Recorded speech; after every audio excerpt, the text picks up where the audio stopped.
Guys, I am so fucking tired of doing this. I think I'm just going to go flip burgers. Are you? Why are you tired? Let's hear it. Spill it. I need help. Yeah. I mean, I'm sure you guys know. I mean, maybe not Luke, but the other Luke. It's like, where are all the people? Where are all the guys that get up in the morning, put their fucking boots on, and want to go to work and make money? Doug, do you think they're out starting businesses, or do you think there's just less of them out there that like just the laborers and operators? It's not even the operators, because everybody thinks they're an operator. That's true. Everybody wants to be an operator. The only person I've ever met in my life that doesn't want to be an operator is you. Literally. Yeah. So everybody I meet, everybody who comes to work here wants to be an operator. Every single person thinks that they're just gonna jump in the seat and they're gonna do operator things. And you're not. You're just not. Especially in my company. There's two very good operators already here. And what we need is people in the ditch, people in the trucks. We don't need people in the machines. So I tell people when they start, everybody here does everything. Yeah. I spend 80% of my day in the ditch, literally in the ditch, not even in the machine. And that goes in one ear and out the other about a month into employment. What's the ratio typically like in your business, Doug, from labor to operator? Like how many laborers do you need for every operator? So my business is very different. For example, I've got a 3-year-old Kubota 80 that just broke 1,000 hours. I've got a 5 or 6-year-old cat skid steer that just broke 700 hours. We aren't a very equipment heavy day-to-day business. Mm-hmm. We have it because it's what we do, but a majority of our business is other things. Septic pumping, emergency work, mechanical work. I mean, we'll go and rebuild a lift station or something and we don't touch a machine for a week. Yeah. So everybody wants, nobody seems to realize that. It's not all, not like Luke Payne's business where they go and dig a gigantic hole for 2 weeks and everybody and their mother gets seat time. I can't tell you the last foundation I dug. Mm. Do you guys not do a lot of like just excavation? Is it more kind of geared towards like that? Like Luke always says, that niche market to where, like your lift stations for here, we wouldn't even touch a lift station just because that is not our realm. But obviously you guys are more geared to like the pumping, the septic pumping, the more specialized services, right? Yeah, we're more of a specialized. That's exactly it. We're more of a specialized business. We do excavation, but it's not our main business. Yeah, our main business is the sewer and water industry. Yeah, and that requires a lot of plumbing and a lot of wrenching and a lot of brain power. Where a business like yours is all seat time. Doug, in your case, everybody wants to be that operator because that's like that glorified position, I feel like, but yet they don't have the experience to do it. And like you said, your industry, the market you're in, you don't require, mass X. You guys aren't a mass excavation company. You're not moving, mountains of dirt, right? Correct. Yeah. I mean, I have my PC 138 because I need to lift heavy shit.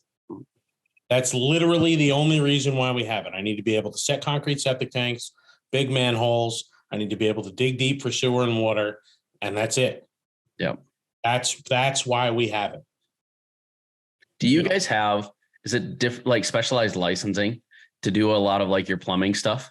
So I wish we did in a sense, because it would make my life easier. So like on the septic side, all the counties around me, except for mine and 2 others. I think there's 6 or 7 counties around me.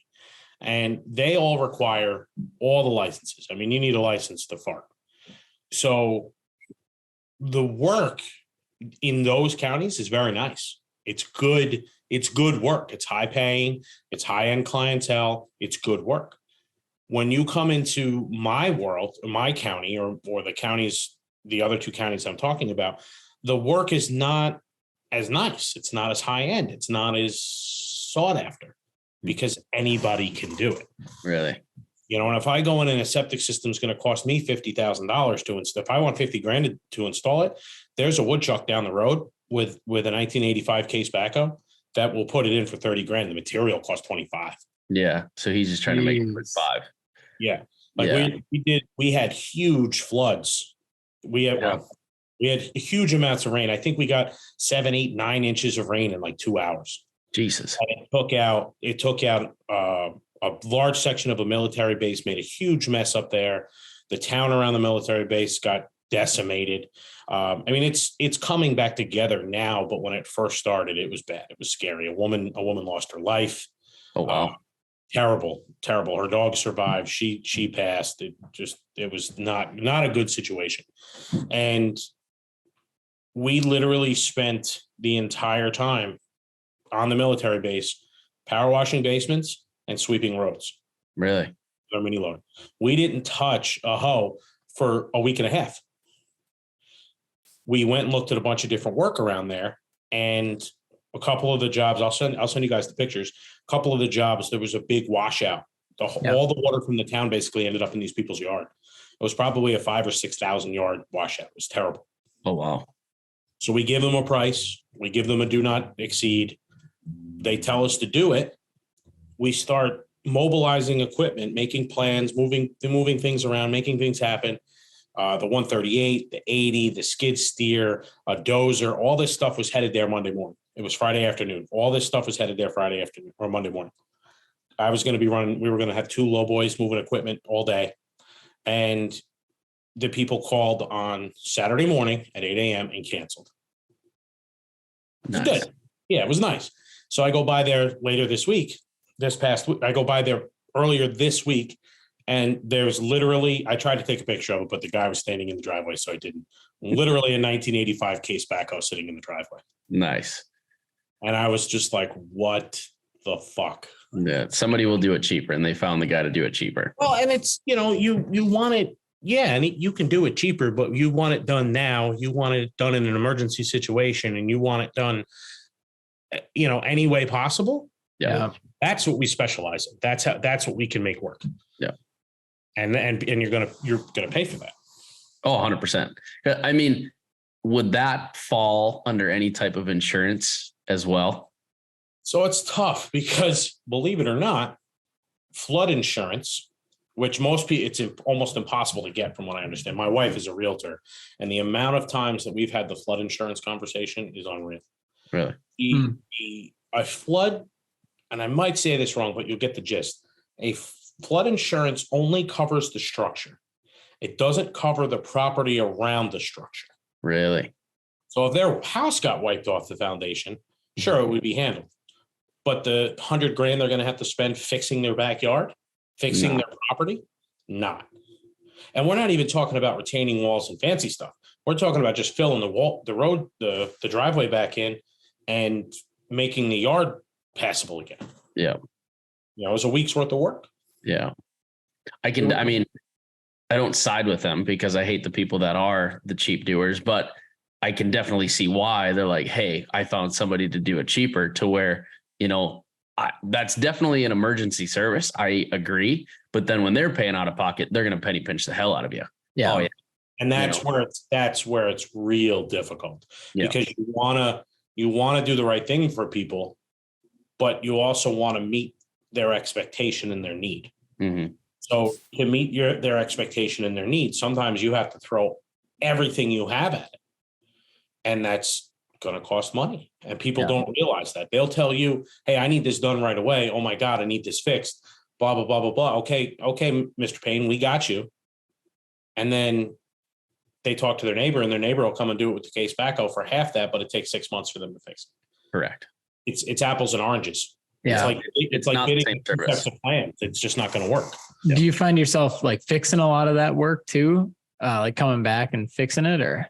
We don't get that many phone calls. Thankfully, we don't have this sound kind of screwed up, because I do very well in emergent situations. Yeah. But thankfully, we don't get a lot of that. We don't get a lot of natural disasters. Mm-hmm. Yeah. I would say since I've been in business, there's probably been 4 or 5. Yeah. Every 2 years, let's say, every 3 years we get one. So to go back and fix that kind of work, no.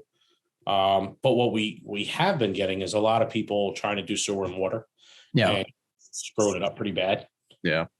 And then we give the price to fix it, and the people want to jump out windows. Right. Because don't they have to pay more in that case? Because you have to like dig it out, fix it, then do it all again. And so I feel like it's more than if you would have just come out there and done it in the first place. Yeah, out of principle sometimes. Yeah. So a lot of times it's like, yeah, we'll take care of it, whatever. I see. But then sometimes out of principle, it's like, well, this is going to cost you double, just because. Depends who they are. Yeah. We've been there. Yeah. And it's tough too, because you have to make hay when the sun shines. Yeah. So when you have a situation where you can make when you can make 10 or 15% more than you normally would, you have to take it. Being in business, you have to do it. And, it's hard to always be 100% fair and 100%, level when sometimes you just have to do what you have to do.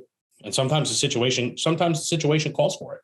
Yeah. And I think that's a different way to say that, because situations are definitely situational. It's not so much that you're not being fair. It's just like, if you need this done in the next 10 minutes, like I will mobilize at 3 a.m. We'll head out there, but that comes at a cost. And so, and also there's a whole lot you've invested into your team and your brand and your reputation. And so it's not that it's not fair, but you also set your prices, and you set them before you go out. Like you tell them this is how much it's going to cost, and you can still say yes or no. And so I know Luke and I have talked about that. Like it's worth as much as somebody's willing to pay for it. And so they have that information. They know who you are. They know the price.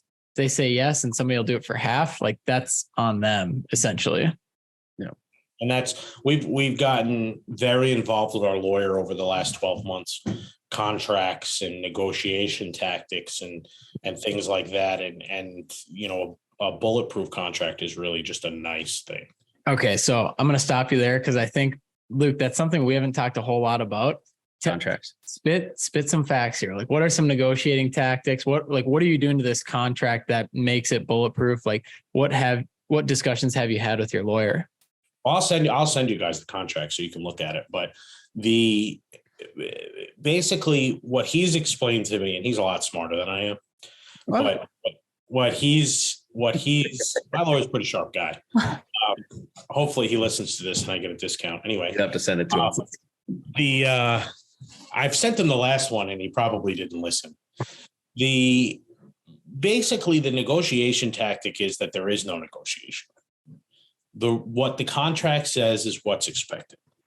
So if I'm going to do a job for $10,000, I want to be paid the $10,000. These are the conditions in which I'm going to charge you more. These are the conditions in which we're going to charge you less, which there never are any of those.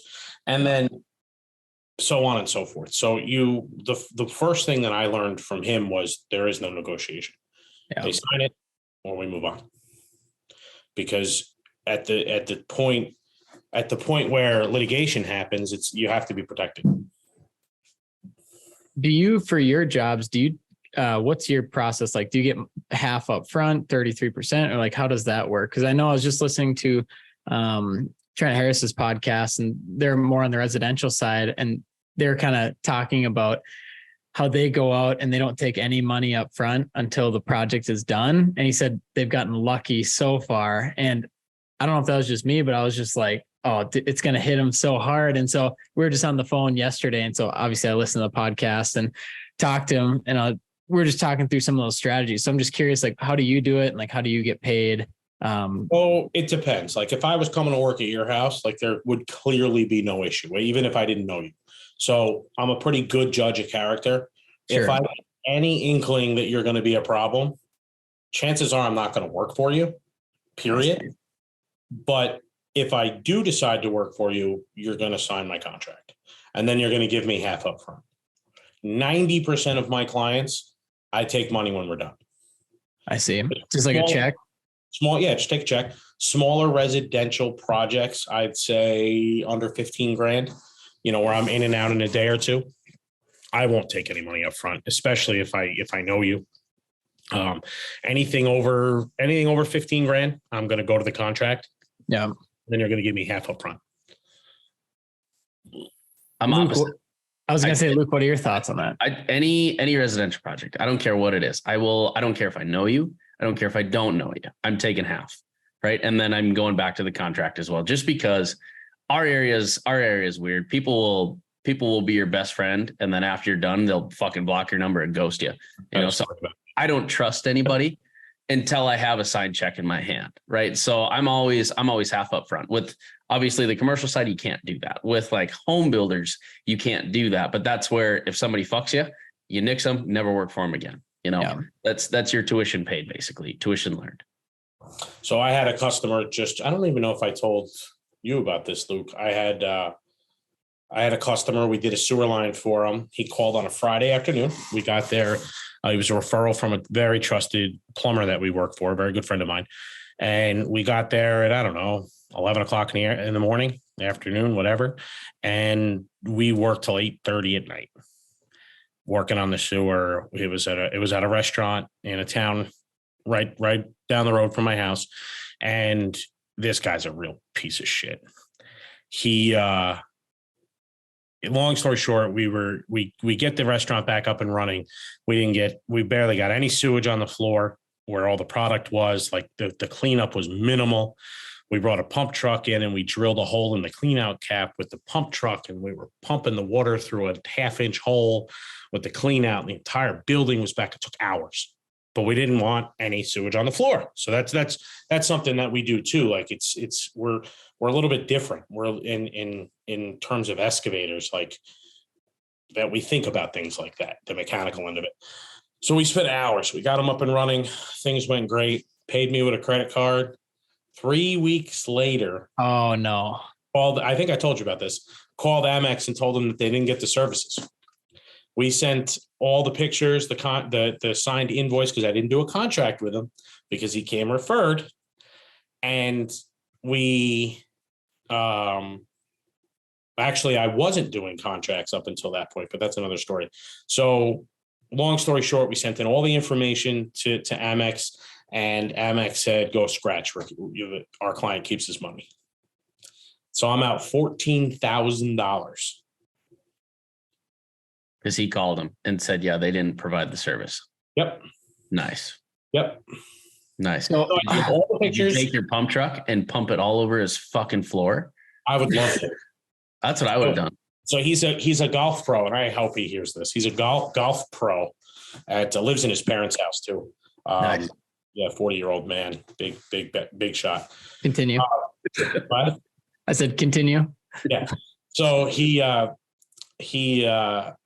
I wanted to rent. So they had this big golf tournament right after he did all this, and I wanted to rent one of those digital billboard trucks and just drive around the country club during the golf tournament and talk about how he doesn't pay his bills. Hell yeah, that would have been so worth it.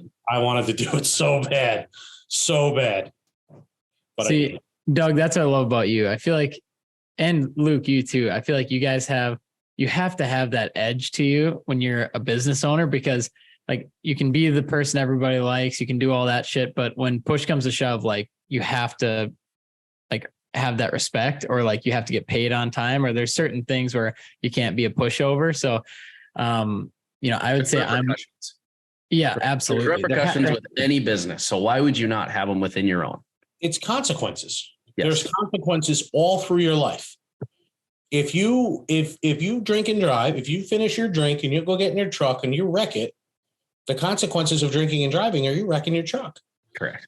If you hire somebody to do a job and you don't pay that person and you turn into a piece of shit, there's going to be consequences. And chances are the consequences are not going to come from me. They're going to come from the community who now knows that you fucked a very reputable business and nobody's going to want to do business with you anymore. No, you're not paying your bills. And it's starting to happen. It's starting to happen. The things I hear about this person in just a short, I think it's only been 3 or 4 months since it happened. It's the guy is going downhill so fast.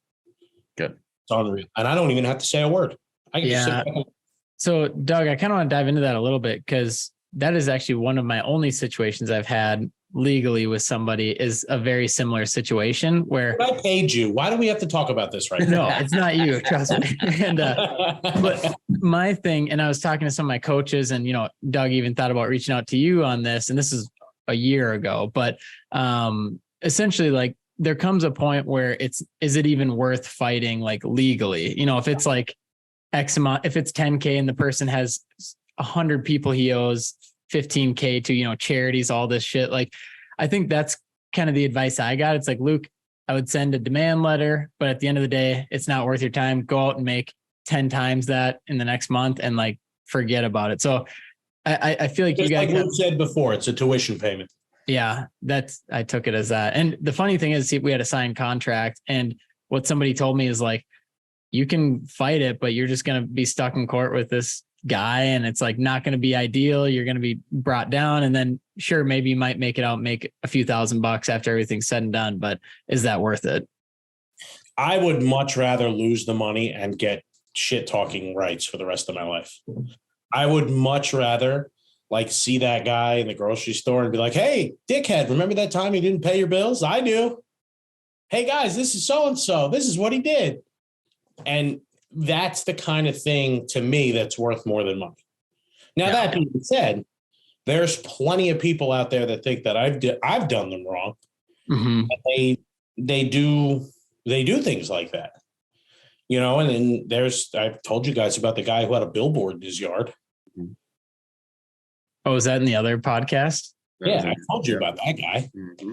And maybe I didn't. So we did a job for a guy, and we did the job, and he still had the same problem as when we did the job. So, okay, we screwed something up. So we go back. The guy was irate, screaming and yelling at me on the phone, screaming and yelling at my office manager at the time. And we go back, and we're like, yep, there's a problem. Give us a minute. We'll get it dug up. So one thing led into another, winter, all kinds of weather and all kinds of issues and whatever. And him being an asshole. When somebody's an asshole to me, I just have there's like this switch in my head that just turns them off, and they're just done. Like, it's terrible. It's it's going to be the trait that does me in, because it's just going to do me in, because I just can't help myself. And so a couple months go by, whatever, and all of a sudden I get a chargeback in the credit card. The guy took $8,700 back on the credit card. And I said, all right, well, we're done. You got your money back. We're done. Like, I'm not coming back to fix it. We're done. I didn't hear from the guy for months. Then all of a sudden he's on every living in such and such town page in Cornwall, talking all kinds of shit, putting videos up of all our work, which didn't look that bad, and all these problems, and all making this huge thing. And then I start getting pictures of a piece of plywood that he spray painted Black Rocks a Crook on in his front yard. Do you know how much work I've gotten because of this idiot? Hopefully a lot. A ton. Oh, man. I'm sitting in this building because of the work that this guy has gotten me, because he can't just keep his mouth shut. That's hilarious. BlackRock is a crook. BlackRockDigs.com. Here's his phone number. Give him a call for any septic needs. Exactly. And, and could I have handled that better? Maybe. Probably 100%, but at the end of the day, I did agree to go back and fix it. He flies off the handle, and I decide not to put myself in that situation. That's my prerogative as a business owner. And that's something that I think people need to learn, is that just because you do something wrong doesn't give the other person the right to talk to you however they want, to say or do whatever they want. They still have to treat you with respect, because you're still performing a service. You're still standing behind your word. You're still trying to do the right thing. And if somebody's going to scream and yell and jump up and down at you the entire time, there's nothing you could do for those people. You're not going to make them happy anyway. No, nothing will make them happy. I do want to say, though, kind of backing up a little bit, fighting out of principle. There is a time and there is a place to do it. Right? When you're talking those legal battles, when you're talking of, this person fucked me, and you have the option to take it to them, 9 times out of 10, I will take that. Right. Not to shit on that person. Right. But if you do me wrong, guess what? I can put some time to make sure I get it back, basically. Yeah. Right. Mm-hmm. You do me wrong, I'll fuck you over. I don't care. Mm-hmm. Legally, not shadily, but legally, I will take the legal steps to make sure that you hurt from this. And I'm the kind of guy, and I agree with that. And I haven't been in a situation where me just standing my ground and staying quiet hasn't done exactly that. Yep. I will get in a situation where I am going to have to go to court. Mm-hmm. And I'm going to have to fight like hell out of principle. Yep. I don't care about the money. I don't care what people have to say, because people have said it all and done it all.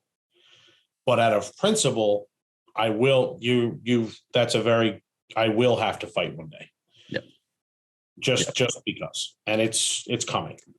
I think everybody does. I think it's just part of having a backbone, right? And part of representing your business, right? And trying to uphold, a certain standard, right? I will give you the best I absolutely can, right? But if you fuck me along the process of while you're doing it, you will hear from me, because I try to do everything right, right? I will go leaps and bounds to try to help you.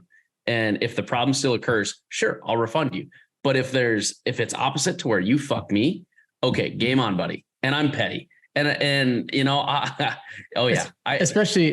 Luke, with no courtesy spits. I mean, it's dude, straight up. Like there would be no courtesy spits with that. But there's instances all the time, and I hear people that are like, wow, and with me saying it's your tuition is great. Yes, there is instances to where you just say, yep, you take it as your tuition, you learn that lesson, you move on. But then there are other instances to where you really kind of do have to nut up and take that step to show, like, hey, I'm here in the long haul.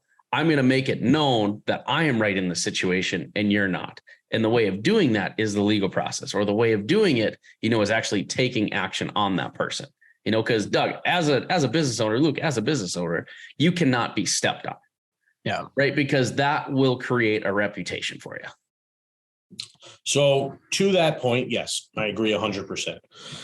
There is something to, in these situations, being quiet and letting people put their own feet in their mouths.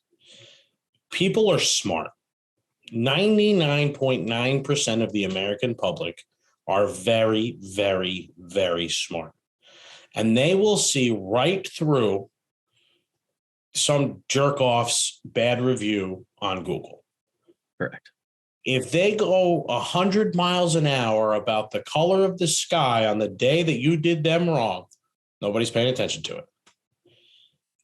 I think it's important for people to realize that in this culture of I want what I want and I want it now, and I want it to be perfect at all times, they need to realize that as a contractor, you're going to screw up and you're going to deal with crazy people. It doesn't mean that you're a bad guy. It doesn't mean that you do bad work. It just means you have to pick your clients better. Yeah. And Doug, I think you and Luke would attest to this, is, for other contractors listening, I think having that transparency in place where you're documenting your steps, you're taking the photos, you have that contract in place, and you are talking about the project up front and detailing it out. It kind of relieves most of that negligence that you could have. And then if you guys are doing your job, it's pretty clear of who messed up, or who was in the wrong. And then you as a business owner, if you're like, yeah, this is clearly on us, I'll take the hit on that. But if it's clearly on them and you have everything documented, you should be good to go. I find it much easier to be more accountable. So if I go in and I'm documenting, like you said, and I'm taking pictures, and I'm having my meetings, and I'm getting all my paperwork and my contracts and all that stuff, and there is an issue, I find it much easier for me to go back through all that and figure out whose problem it is. And it also helps hold me accountable too, because I can't just say, oh, no, that's not our problem, it's yours. Well, it's right here. Doug, you screwed this up. Yep. Go fix it. You know what Which I mean? happens. Do the right thing and fix it. There's not a lot of gray areas. There's a lot of black and white areas. Gray areas come from people trying to mesh the two, right? But if you take that 10,000 foot view It's either black or it's white, right? Remove your emotion, remove basically yourself and state the facts, and it'll be very black and white. And that's the same with employees, hiring and firing. That's the same with your relationships at home. That's the same with your business. Take the emotion out of it, and it's easy. Mm-hmm. What things get complicated when we get too emotional. Correct. I could do a whole podcast on that because Cole and I talk about that daily. Just removing emotion. It's very tough. Yeah. It is tough to do that. It's tough because you want to be a good person, and society teaches you to have feelings and care and do all this, to care that Luke is upset that he feels like he got a bad job. Well, if I have all the facts that Luke didn't get a bad job, I don't care that Luke feels bad. 100%. Yeah. So got to jump in. Doug, this is the second time we've had you on the podcast. I never really introduced Doug. So I was going to do this about 20 minutes ago, but I forgot. So anyone listening right now, we've got Doug Casscles, owner of Rock Excavating out of New York. And if any of you have listened to the Dirtbags podcast, you've heard his podcast. We did it in March. And it was our first ever live podcast in Las Vegas at Con Expo. Huge shout out to AEM for giving us a full podcast booth. But damn, I don't love the live podcast. I thought I would, but the logistics that go behind it compared to what we're doing now was so difficult. So I'm very thankful we had Brandon there manning everything, but there was so many details and shit going on that I couldn't even focus. And Doug, I'm just glad that you wanted to jump back on again because your episode blew up and I'm like, man, we didn't even do this man any justice. So thank you for being on again. And, we're excited to, keep diving in here. I don't know. There we go. Good job, Luke. There we go. Thank you. That's all I was looking for. Doug was muted for a little bit, but he's back on air. Welcome, Doug. Good to have you. Times two. Doug, so I got one thing you and I talked about that I thought was very intriguing. And this was a couple months ago.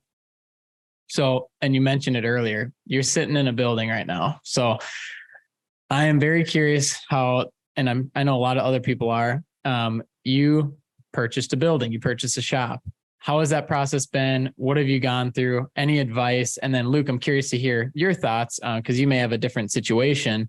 But just as you guys grow and like make those decisions, like when does it make sense? Does it make sense? What are options? Things like that.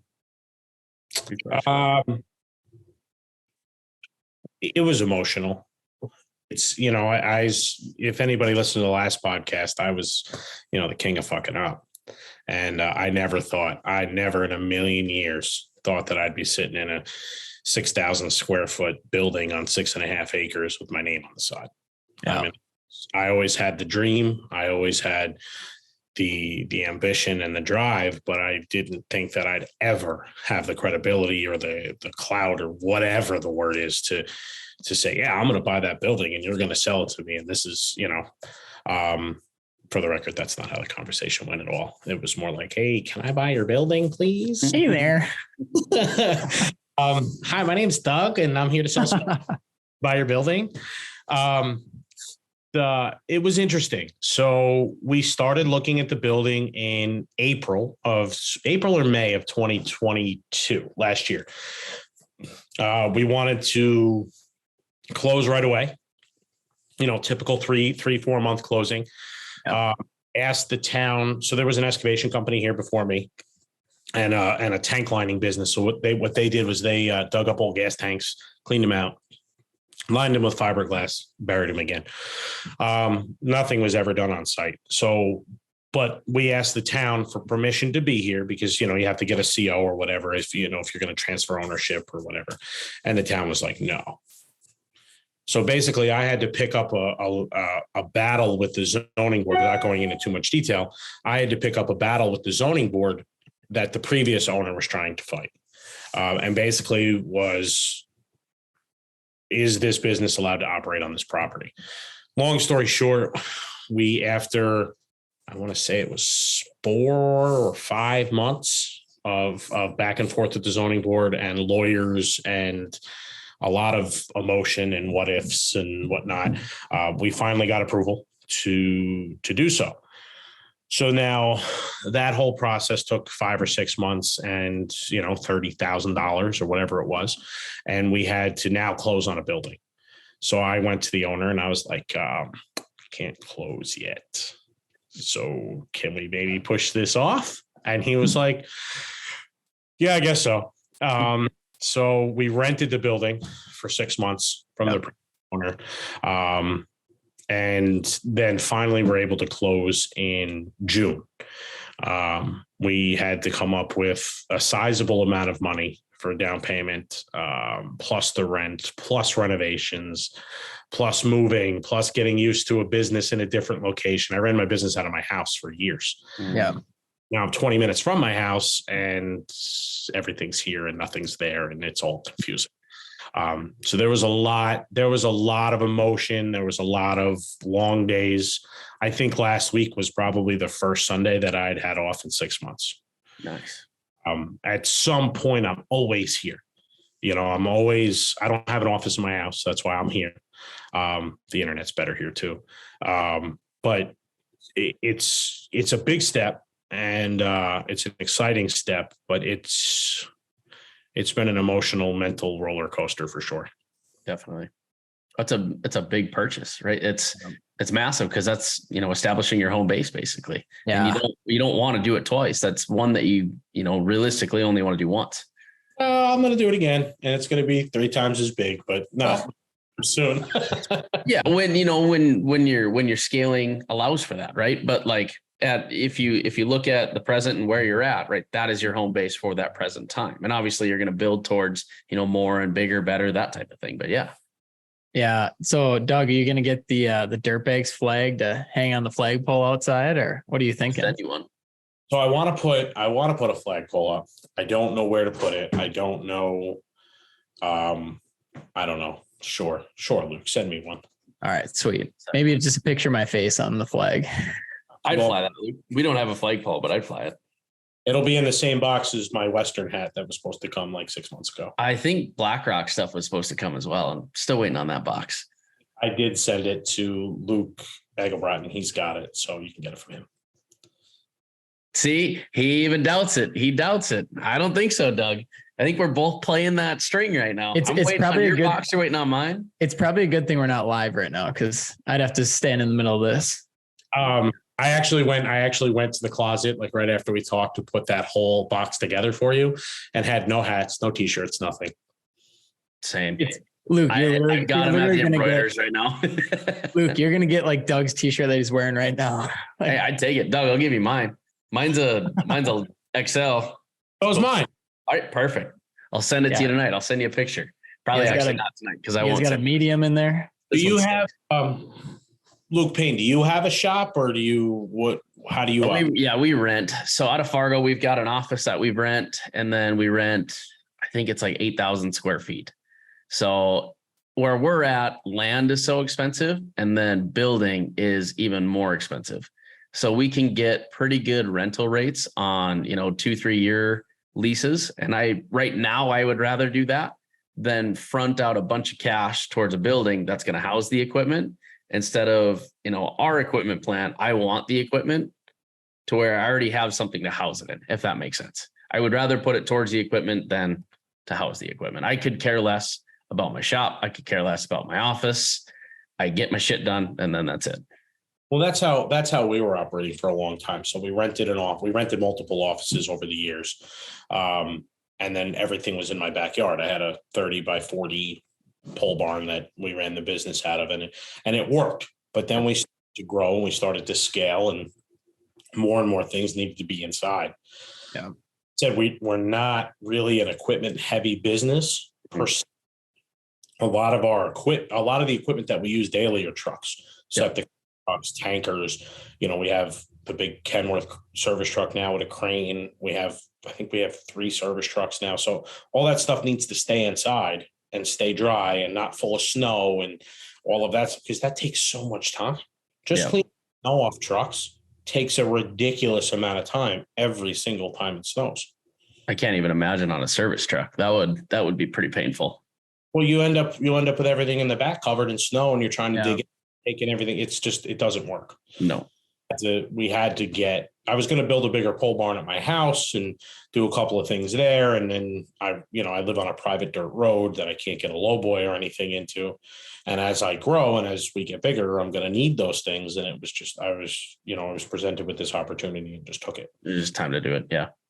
I don't know if the right time per se, but it was an opportunity and I took it and I don't regret it. Most opportunities are ones that you either act upon or you don't, and you don't know if they're the right decision until you take the jump, right? So you just kind of make it work with where you're at. Well, even if it's the wrong decision, you just you own it and you make it work. Yep.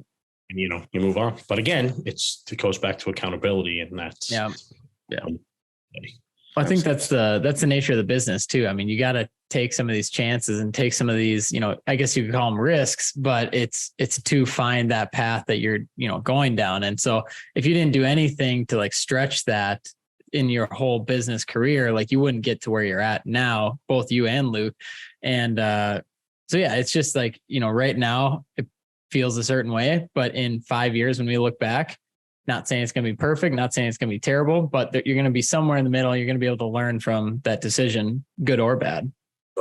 Correct. And that's what I've learned is you have to be willing to learn from every decision you make has a lesson, good or bad. And you have to take something from everything that you do. And what I take from this building is be careful what you wish for. Mm-hmm. Yeah, because it'll come.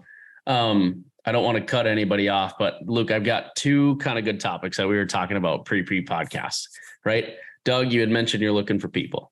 I kind of want to dive into that, right? But then I also want to touch on a topic that I think you can relate really well with, and that's taking emotion out of decisions, right? So let's jump into the people thing. So obviously, as we jumped on right away, looking for people, what's the struggle? Can't find them. They show up and they want different responsibilities than what you told them. They're entitled. What do we got shaking?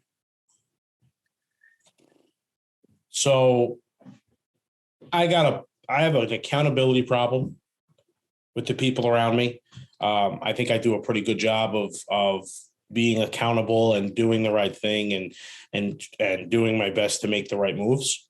There have been a lot of people in my organization in the last 2.5 years that accountability is not their thing. A couple of guys would screw up and I'd call them on their shit and try to work through it with them, and they'd literally get up and walk out. Yep. I've had people that, are great out of I call them stallions. They're great out of the gate. And then after a couple of laps, in Kentucky, they're dead. And they don't want to work, and they don't want to listen, and they don't want to do anything that's productive. And then I've got ones that I've had employees that think that they are God's gift to excavating and the world, and they want $1 million and all the perks and all the benefits, and they're not willing to do any of the extra work. So it's hard. And then I've had employees, I had a 22-year-old kid that basically ran my business. I would give him a list of shit that needed to get done, and it would get done. And that kid was one of the best truck drivers I've ever met. He was one of the nicest people I've ever met. But at the end of the day, he missed his family and decided that he needed to move down south and be with them. And, the opportunities that were presented and coming down the pipe to him were not as important as being with his family. Sure. So I've really run the gambit of people. Yeah. I mean, Luke Egelbrod knows some of the actual stories, and I think he would attest that some of them will blow the roof off things if I was to talk about them. Yeah, absolutely. And it's tough, man, because you and I are obviously very close, and maybe for people that are listening who don't know, Doug, you and I have worked together now for, I don't know if it's 1.5 years or a year, but it's, 1.5 years. And so it's been a while now, and we've become very close, and yes, it's our second podcast together, but also like we probably talk once a week, I guess. You'll call me and there'll be times where you're just like, you'll call me and be like, wasn't a good day today. And, I just need to talk to somebody about it, and I'll do the same to you. And so I think there's a lot of that. And I think we have accountability together, which is great because I feel like we're kind of, sometimes in the shit together. But when you bring people, inside your business, inside your culture, you try and give them so much without giving them too much. And it's just it's a struggle. I mean, it's stressful too. So unfortunately, it's one of the biggest problems in construction right now. And especially, you could say in your area and in your industry, it's even more difficult. But would you say that this has been the biggest issue you've had since owning a business, or have there been others that have been way worse? Well, there's always the financial issue. There's always the, not having enough work. There's always there's always that learning curve but that's the easy stuff compared to the employee issues. A lot of the big issues that I see, I have it in my own company. I've talked to people about it. Luke Payne can most likely attest this, and I'm sure you can too in your world. But I do a really good job of not over-promising what I can deliver. I know what I can deliver. It's the opposite for me. I have employees that over-promise what they can deliver, what they're capable of. So you give them everything they want because you're a trusting person. And 6 months down the road, they haven't done shit except cause you a lot of aggravation. So that happens a lot too, where people overpromise to their employers. Yeah. What do you do in those situations? What do I do? Yeah. Bitch to my wife, bitch to Luke. Hope for the. That's a good cope. Honestly, it's a good coping method. But actually, through the business, do you keep them employed? Right? Do you have conversations with them, or are you like, you told me your skills are leaps and bounds of what you're showing me? Either you're bullshitting me, or you just simply do not care. Why do I have you in my business? So I have to get better at that. I have to get better at this is the problem I'm having as your employer. How are you going to fix it? You have 2 weeks to fix it. You have this long to fix it. I have to get better at that. That is, as an employer, I think that is my downfall. I harbor a pretty good amount of resentment to the people who overpromise. Mm-hmm. I let it go on for too long. I have to get better at it. But it's hard because there's nobody else to do the work. Correct. And I shows up every day at 6:30 in the morning, and at least you got hands for a few hours. Like it really is. It's hard. Yeah, that is a balancing act because but you're paying this guy, right? Say you're paying him $30 an hour because what he promised you matches that wage rate, wage rate. But he doesn't perform at that level. Do you keep him there? So I refuse for whatever reason. I can't find it in me to sit a guy down and say, hey, you told me you were X, Y, and Z. I gave you $30 an hour. I can't pay you $30 an hour. Here's 25. Mm-hmm. Feel like if you were to bump somebody down in pay, you would start building a resentment that there's no coming back from on the employee end. Mm-hmm. So I think at that point, it's best to have a conversation, get them to see if they'll step up, give them a timeline. And if they don't step up, then send them down the road. You got to let them go. I think there's a lot I've had it in my own business where I've brought the same people back multiple times after them leaving, because they never leave maliciously or vindictively. It's just, I'm going to go try to do this. And then you call them up in 6 months and you're like, oh, I could use you. Like, we did a lot of good work together. And then 6 months, then they're here and everything's great. And then 6 months down the road, they're out again. So that's something too, that I think that a lot of people need to learn, is that if somebody leaves, there's a good chance that there's a reason why they left. They need to be gone. Yeah. There's maybe 2 employees out of the 30 I've had in 15 years that I would bring back with open arms. Yeah. At this point. Yeah. A lot of the times our philosophy is if somebody leaves on, a term and it's kind of a mutual thing, like, yep, thanks for your time. go do your own thing or go do whatever now, I probably won't take them back. Yeah. So I agree with you on that. But then to the second point, if you're paying, again, back to the $30 an hour wage rate, right? But if you're paying this guy $30 an hour, right, but he's not stepping up, is it worth keeping him? Because you can't find people. That's the other piece of the other side of the coin. Like, you can't find people. So how do you know? Like, I had a guy just a week and a half ago. I don't know what happened. I don't know if he was high. I don't know if he was detoxing. I have no freaking idea what was wrong with this guy. He barely lasted an hour. And I had to throw him in the truck and take him into town and kick him out. Really? Because and I've known this guy for years, and like, I've never in 15 years, I've never, ever had that situation. No. And that was an upsetting thing for me, because like, I don't live my life that way. I don't want to see people hurt. I don't want to see people hurting. Addiction is a big thing for me.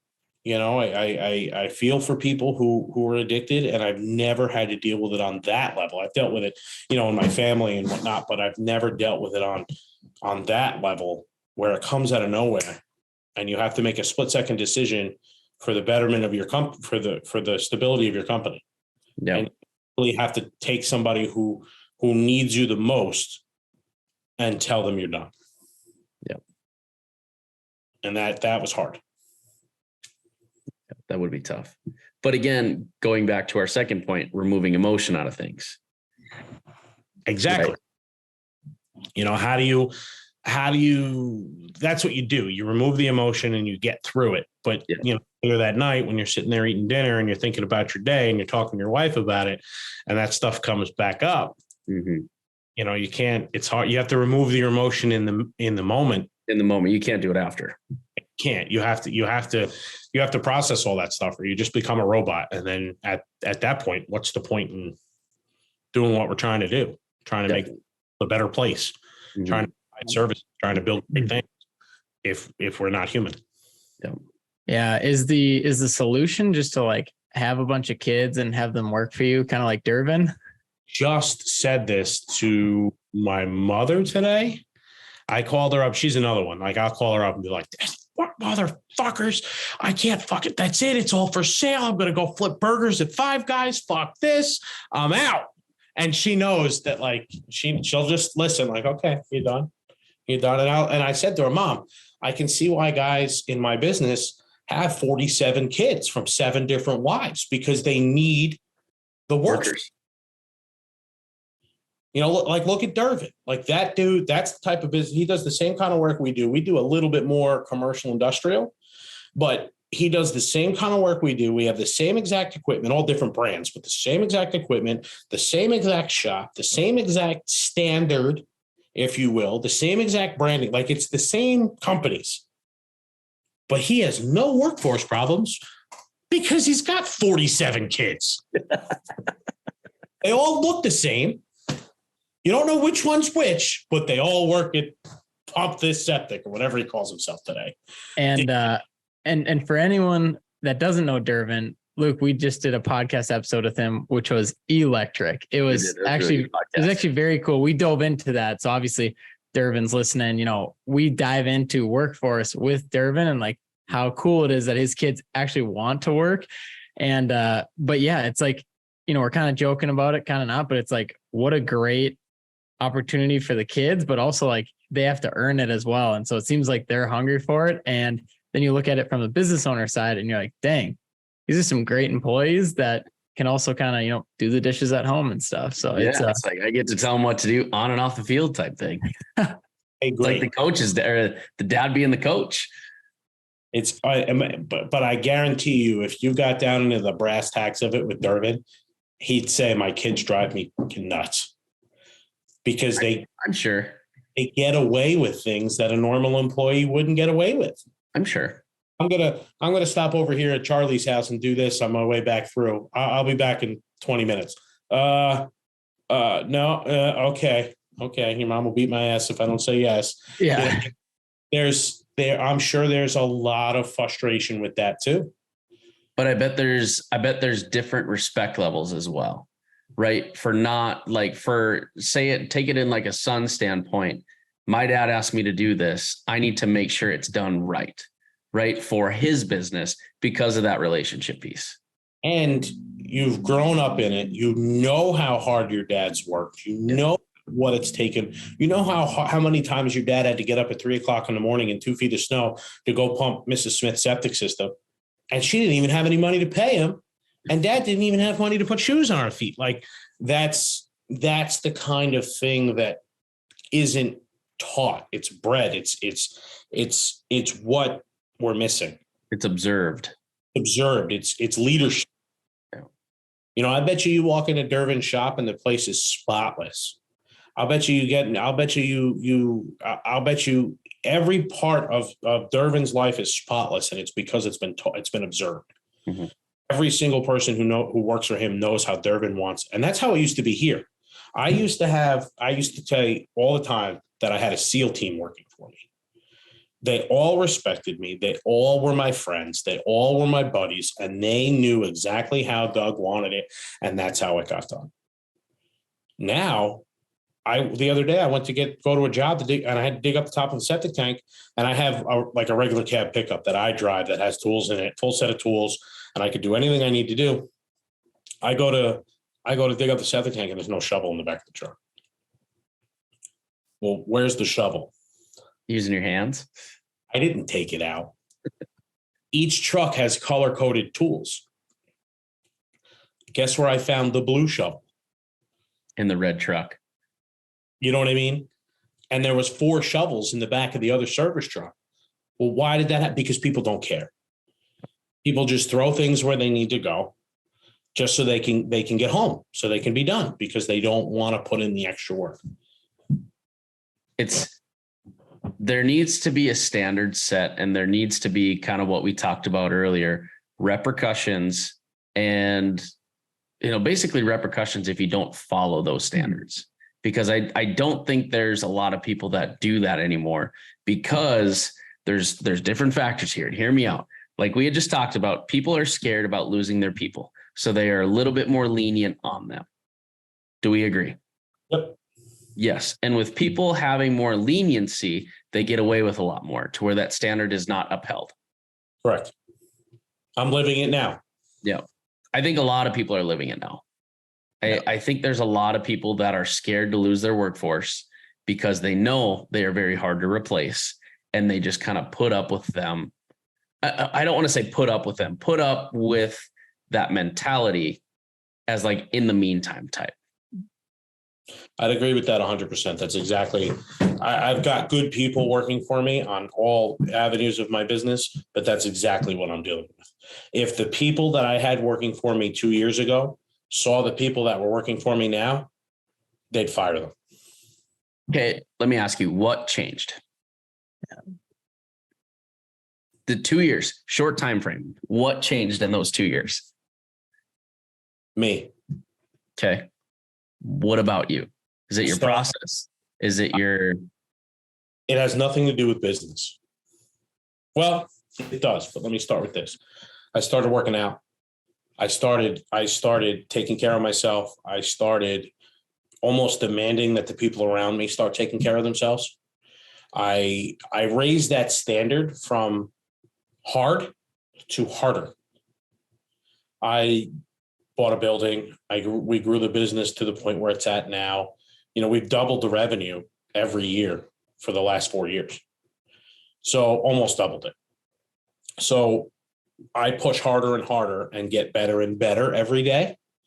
And people hit their ceilings. And I try to push them through that ceiling because I know I can if they'll let me. Mm-hmm. And they don't want anything to do with it. They quit. They burn out. They go from thinking I'm a great guy to I'm an asshole because I'm holding them accountable. It's at the end, to answer your question, what changed is me.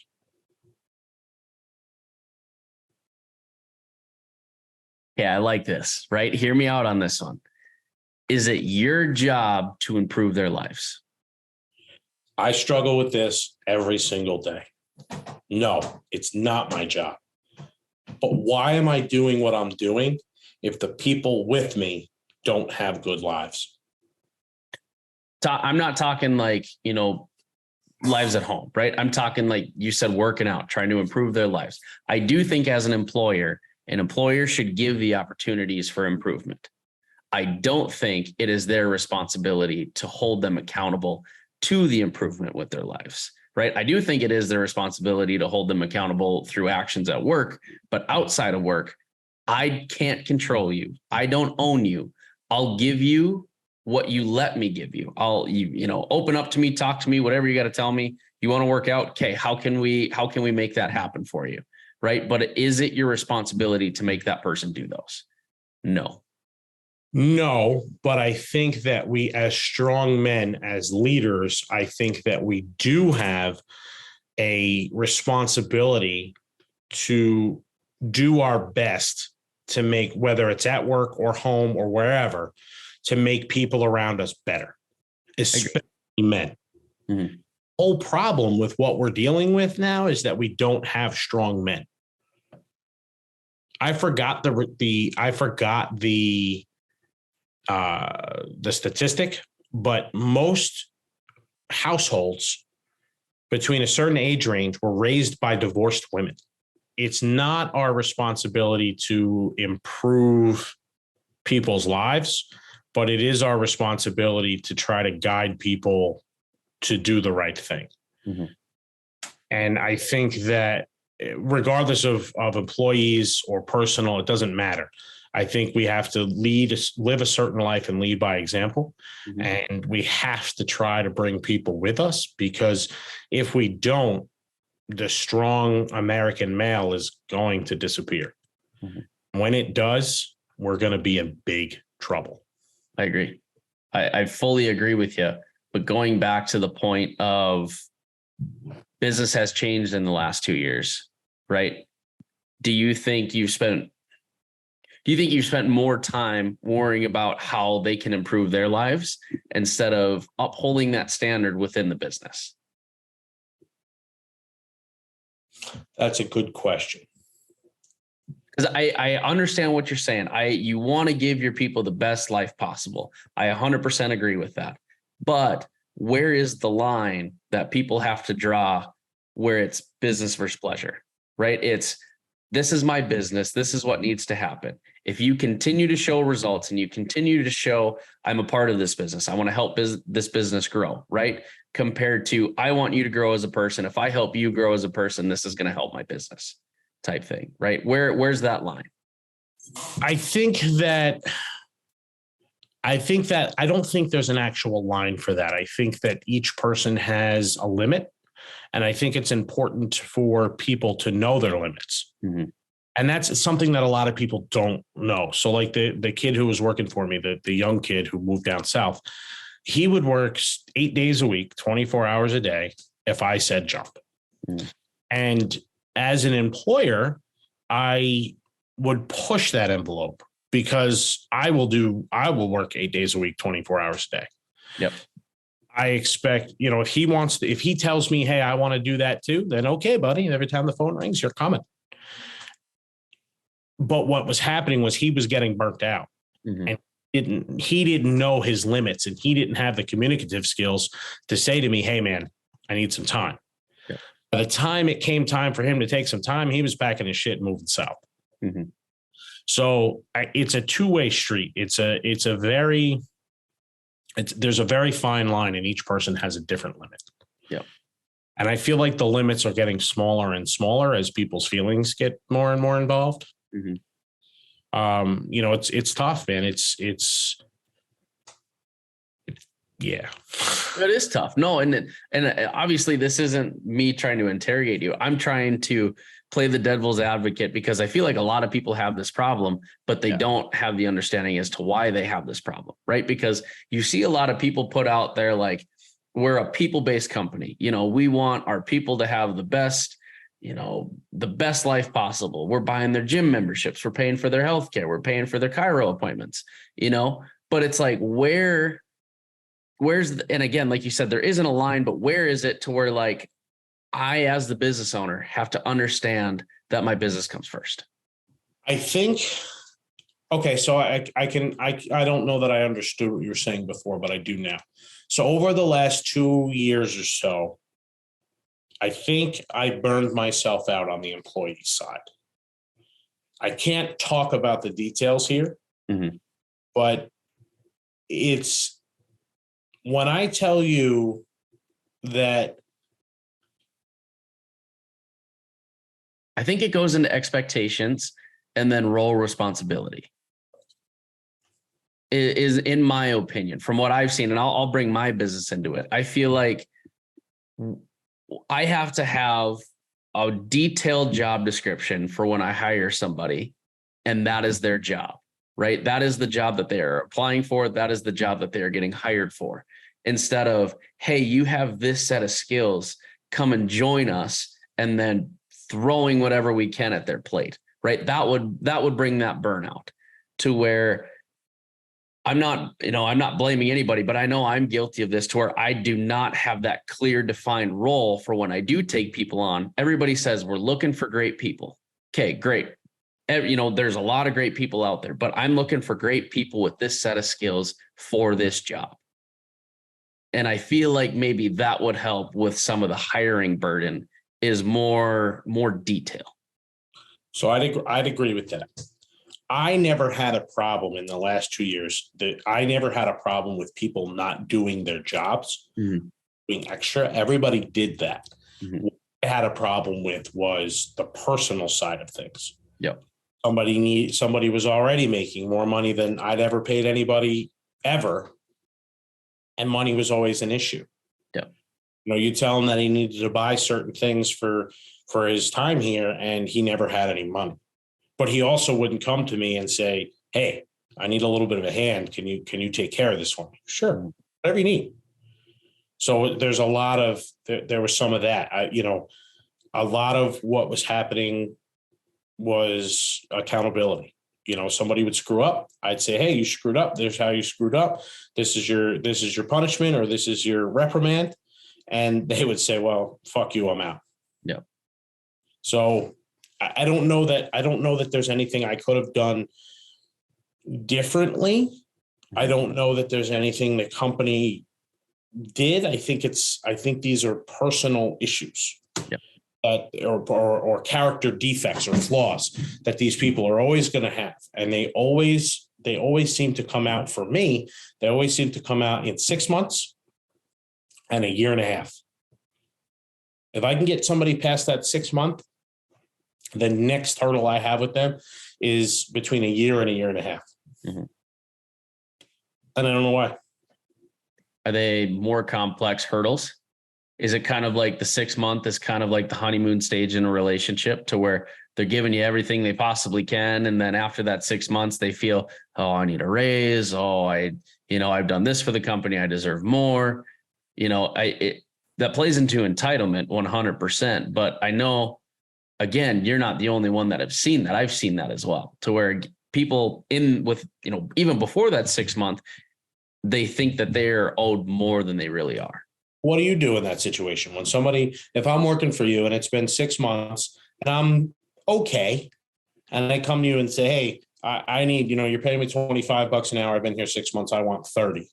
How do you handle that conversation? The first question I would ask is, how are you worth 30 to me? I would put them on the spot. What do you do that constitutes a $5 an hour raise?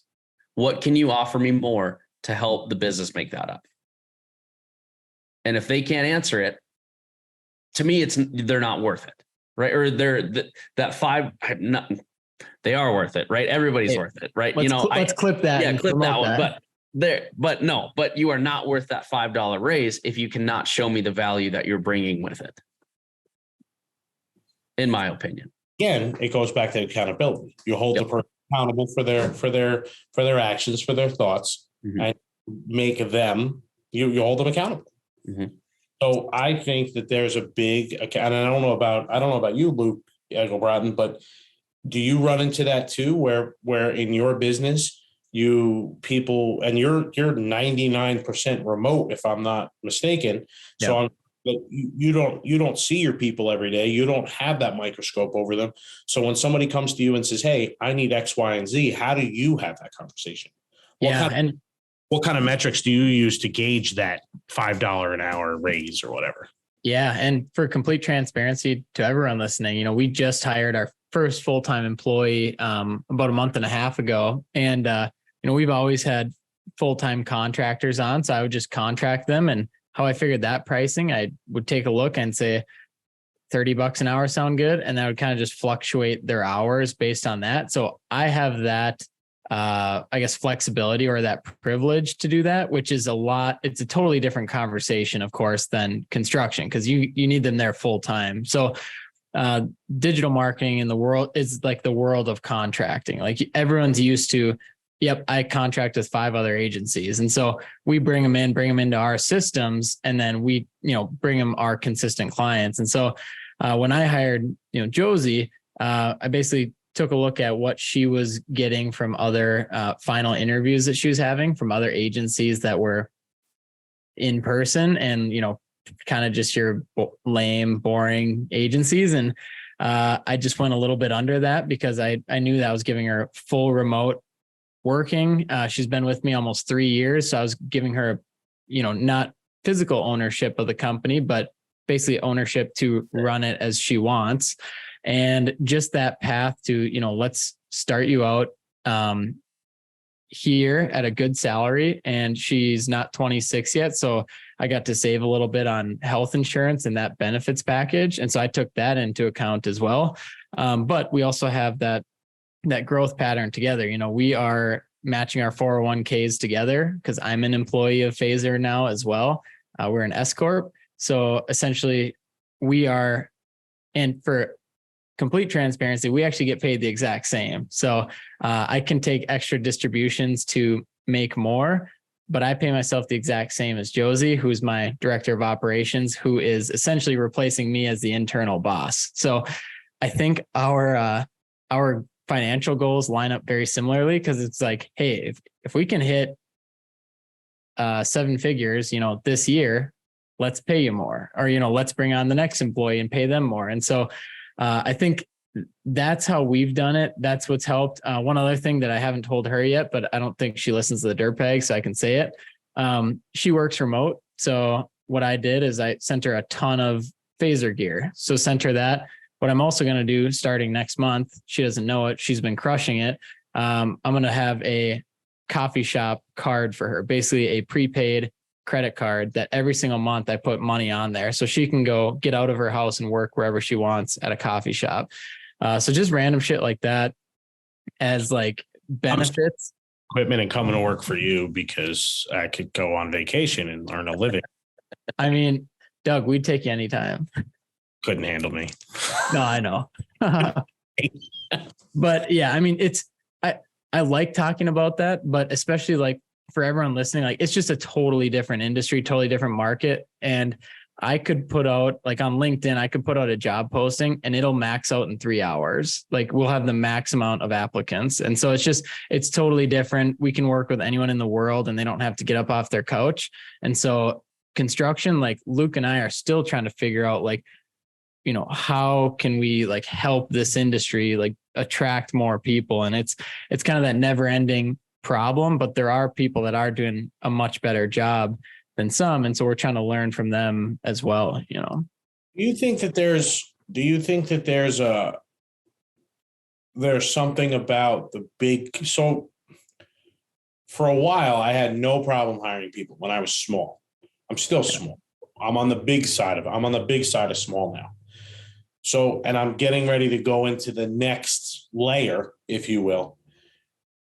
Why was it easier for me you can't even decide what you want to drink. He has like 4 different ones by his fucking desk. Crazy. Sorry about it. Sorry, I won't be a distraction anymore. Just got to get a sip of water here.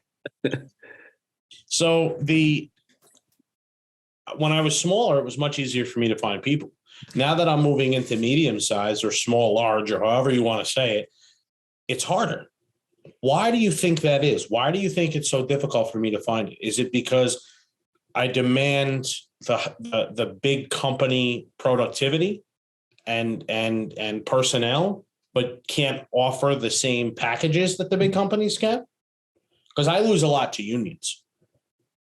I know 15 dudes that I could call tomorrow. If I could offer them what the unions offer them, they'd work here in a heartbeat. Why is it so hard in the middle? That's what I want to know. I think it's systems, right? Because when you're smaller, it's kind of a fly as you go, right? You don't have as much overhead. You don't have as much payroll. You don't have as much, I don't want to say liability, but you're able to make things work on a smaller scale to a bigger scale, right? So I think systems really comes into play. When you get to that teetering point of I'm past small, but I'm not big, right? I'm in the middle. That's where people will either go big or small, because there are those systems that aren't in place that, we call them our building years. Your building years are what put those systems in places. That's what puts the people in the right places to help develop those systems. Those are very key times, because you'll find the right people to stay with you, in those building years, because those systems probably aren't in place, but they're with you through that time of building to where, okay, they're with the company, right? And a lot of people don't have the mentality of kind of sticking things out. Like we had talked about earlier, Doug, right? They want everything right now. They don't want to build. They don't want, it's the simplest answer. They do not want to build like people past us generation wise did, right? That's all people did, right? If you were a construction worker or a handyman back in the 50s, you would make a killing. Now that skill set is not there. That mentality is not there, because I'm going to blame social media. Social media gives instant gratification, right? And people think that is owed to them. And I think that's the biggest problem. Yeah. And it's entitlement. It's instant gratification. So how do you, that's not something that you can battle. You can.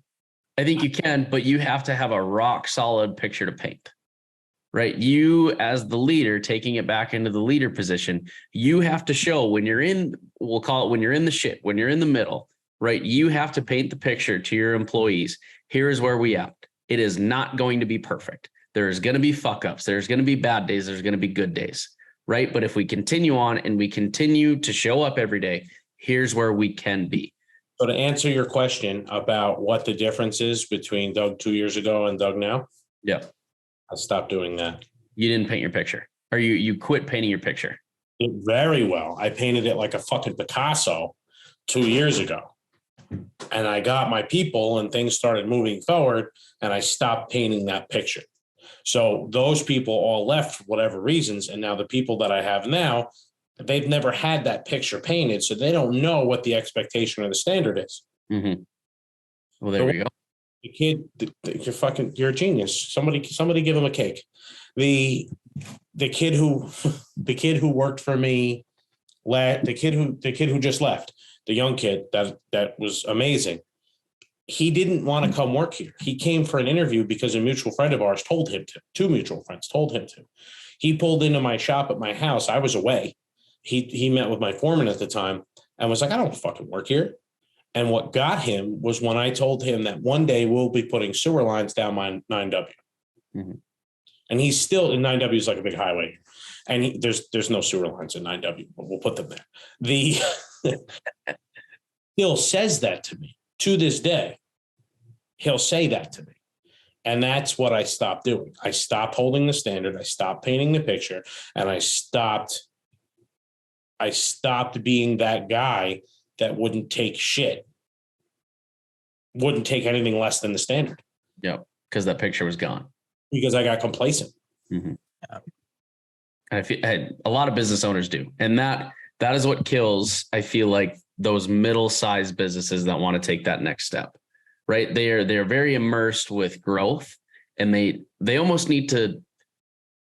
It's simple, right? You take the emotion out of it. There's a lot of work out there. Okay. Take on what you can, challenge yourself, but at the same time, don't get so immersed in challenging yourself to where you stop painting that picture. Mm-hmm. On the employee side, and correct me if I'm wrong, but this is what I have seen. Everybody comes to you wanting the. Probably not going to be wrong. I've been wrong many times, but here's what I have seen in my experience. Everybody that wants a job, right? They're coming with that same mentality of, I can provide this. I've got this much experience. I can do this for you. I can do this for you. Where half of it is probably bullshit, but they want everything right up front. They want the fancy trucks. They want full benefits. They want high salaries, whatever it might be, but they aren't willing to show you. What us as employers need to do is hold them to that, but then also paint a picture with them. Okay. You want this out of the company. The company needs to get this out of you, because guess what? I hear people talk about other companies all the time. Oh, well, this company is going under and because so-and-so, and they're a bad company. Well, you were an employee of that company at one point. Okay. And for you to just hop ship and to move companies, whatever, that's fine. But how about you take a little pride in the company that you're at? Because that company can give you what you are wanting, right? You want to make 120 grand a year. Okay, how can I work at this company to achieve that? What value can I bring to this company to achieve that $120,000 a year salary, or whatever the case may be? But I think that standard needs to be set with a lot of employers on the employee side. Okay, this company is a for-profit business, but it's also a for their employee business, but it has to be a two-way street. In a simple way of saying it, I guess. It's just my own observation from what, again, Cole and I have these conversations all the time. How can we help our guys? But at the same time, how can we tell our guys that they need to uphold this standard and do what is tasked for them? Provide more value for the company. When they can do that, yes, you deserve more.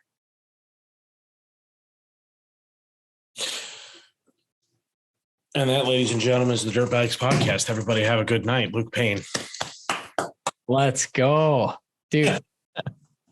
I could go on rants about like the employee profile. I feel like, I don't know why, but I feel like I understand it because I am young and I understand wanting more and more and more, as guys my age do.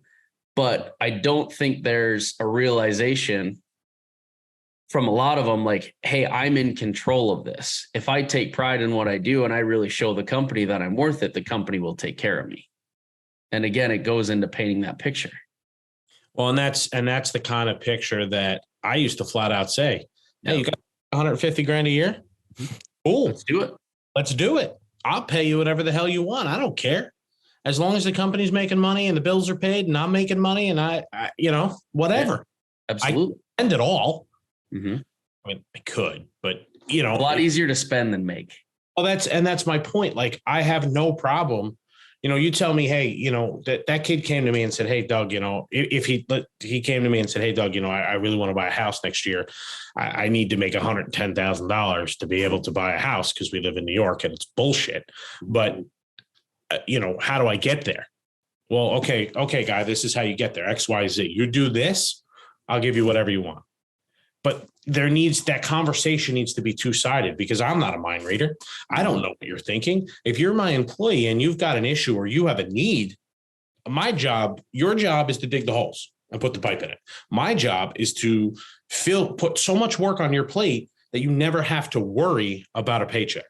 Right. And my job is to make sure that I can provide for you the things that you need to take care of your family, to feel like you're contributing. But you need to communicate that with me. And you can't just come to me and say, hey, I make 100 grand. I need a $10,000 raise because I've been here a year. Well, no, that's not going to work. Come to me and provide. I feel like 1 year interviews, where you have your every 6 months, you sit down with your guys and you have your conversation. I feel like it needs to be reversed, because it's always the employer that's talking to the employee. Well, why isn't the employee having a 6-month review with the owner? Like, hey, this is what I've done. This is where I fucked up. This is where I did good. This is how many days I took off. This is how many days I wanted to take off. This is how many, you know what I mean? Like, be honest, like paint a picture for me. That way I can help, that you can help communication. Yeah. I think you need to create that space for them too, though. It's be like, hey, on June 1st, we're going to have this meeting where we're going to talk about everything you've done right, everything you've done wrong. So like come prepared with a plan. Like, what do you want to do in the next year? And like help them paint that picture, but very constructive. Like, how can I be a better leader? What am I doing right? Things like that. And so I think creating that space for the employee, could really help in that sense. And it's not a hard thing to do. It's not, that picture for the employee is not a hard thing to do. What it is, though, is that it's a consistent thing. Yep. You have to consistently paint that picture. Yeah. Sitting here, I'm sitting here. It's 10 o'clock at night, my time. I'm exhausted, right? I'm falling asleep at the computer, and all I'm thinking about is the asshole employees and all the problems I had today. Well, realistically, what I need to do is I need to shift my mindset and say, well, what went right today? Yeah. But still, you know what I mean? You got to look towards the positive, even if something doesn't go right. Okay, tomorrow's a new day. What can we achieve tomorrow? Right. And the other thing, I have to be less afraid of the people who work for me. You got something to say it. It's your business. They don't like it, they're going to leave. They're going to leave whether they like it or not. It doesn't matter. There's nothing you can do about that. No. And at the end of the day, you have to manage your own expectations, and you have to take care of yourself in the sense that you have to give yourself what you need, because you can't let all of the trials and tribulations of running a business eat you alive. And it'll eat you alive fast. Mm-hmm. So it makes people not want to be in business if they can't control it. Yeah, that's why I applied for a job with you. Come on over. We'll take you in a heartbeat. Come on over. Your skill set? Buddy, quit. Doug, you're at least $22 an hour. If you can show me that you're more. That's awesome, man. Sign me up. I mean, you'd have to triple it, but sign me up. We'll talk. I'll have my people talk to your people. I don't have any people, so they're just going to have to talk to me. Me neither. So I was just going to say, I'll shoot you a text. So it's tough too. You feel like you're on top of the world. Mm-hmm. You think you finally got it licked. You finally got some direction. You finally got some momentum. You're buying buildings, you're buying trucks, your credit scores through the roof. The money's in the bank. You've got a good team of guys, and it's gone. Mm-hmm. There's no money in the bank. Credit score shit. You got the building, but man, was it stressful. And then there's all the people that were involved in my business. When I decided to buy the building, I went to them and I said, okay, guys, I have this opportunity. I want to do this. I want to do this for the company. I need to know that you guys are with me, because I can't do it without you. Not a single one of them is here on closing day. Mm-hmm. Luke's there. You don't work for me. Dude, I mean, kind of. I pay you to answer the phone when I call. That's true. Luke sends you a bill every month and labels it friendship fees are due. Yeah. Phone call minutes. Month, just as a. Yeah. No, I appreciate that. Keeps the lights on over here. Oh, that's good. That was a big, back to the building thing. It's like, you talk about taking the emotion out of everything, but when you have a big life-changing accomplishment or milestone, and the people, as a business owner, the people that helped you get there aren't here, it's tough. It is tough. Yeah. It makes it's very tough. It makes it not even fun. Yep. Like I went to the closing, I signed the papers, and I went back to work. I didn't be like, oh, we fucking did it. We, high fives, congratulations. Let's go grab some lunch. There was none of that. It was all cool, because the people who were here now didn't know what it took to get there. Mm-hmm. One of the guys was my best friend for 15 years. He was around since the beginning, and he knows how hard I work, and he knows how many hours I put in. And, he used to ride around with his now wife on the weekends. And I swear to God, they would go get coffee and they would come find where I was working. They would just drive around till they found me, because they knew that I was working. Mm-hmm. And he'd stop and he'd hand me a cup of coffee, and he'd make fun of me for working on a Sunday, and it's beautiful outside. He'd say, go get yourself a girlfriend, go do something. And I'd be like, no, man, I'm working. But like, he knew how hard I'd work. And like, he was one of the only people that I wanted, I wanted him with me on this journey, and he's not. And it's hard. It's we talk about taking the emotion out, but That's hard to take the emotion out of. It's hard. And, he left about a year ago and we haven't spoken, and it's tough. And we used to talk. I mean, before he worked for me, we would talk a couple times a week. His kids were my kids. It was a good, it was a great thing. And then whatever happened. And, it's now you're here, you got a building and you're rocking it. Yeah. And Doug, I mean, it's time to start painting that picture again. That's after listening to you talk, it's just like, with this crew that you have, like they don't have that picture right now, clearly, and they don't have that next building, hypothetically, that goal. And so let's start painting that again and like get everyone excited again and build your crew again to people that are going to be excited to hit that next milestone, $100 million a year probably. And, then we're going to crush it. Crazy. Okay. $100 million a year. I think I'd have a lot less hair. Yeah. I think, and if you're actively painting that picture, and I can speak to this because I've done it. I didn't even realize I was doing it at the time, but if you're actively painting that picture and people aren't responding, then they got to go. And you'll know right away. You'll know right away if they're going to respond, if they're going to do what needs to be done. Yep. Because there's guidelines set. And if they're not going to meet the standards and follow the guidelines, then they're not going to make it. But when you don't have all of that, you have nothing to gauge them against. You don't know if they're good or bad. Correct. I think anybody can look like they're good until they have some sort of test or some sort of, like you said, gauge. That's when, it goes back to like high school or middle school, like fitness tests. I remember the presidential fitness award testing, right? If you didn't get a certain tier, you got a red instead of a blue, and nobody wanted a fucking red ribbon. So yeah, great. I mean, that's what I relate it to, but yeah, you need some sort of gauge. Yeah. Good stuff. So Luke, you got a lot of red ribbons. So I threw all my red ribbons out, but that's a different podcast. That's a different podcast. I hate it. Yeah. I mean, Doug, as we wrap up here, man, we appreciate it a ton. I feel like that just like flew by. I wrote down two. I figured I'd just ask you guys on the podcast: fighting out of principle and paint the picture. I can't decide which one the title is going to be. I'd say paint the picture. I was going to suggest paint the picture. That's damn good. So we're going to go with that. Doug, thanks a million, man. Thanks for being here. Second time recurring guest, recurring dirtbag. I know. Get you that flag.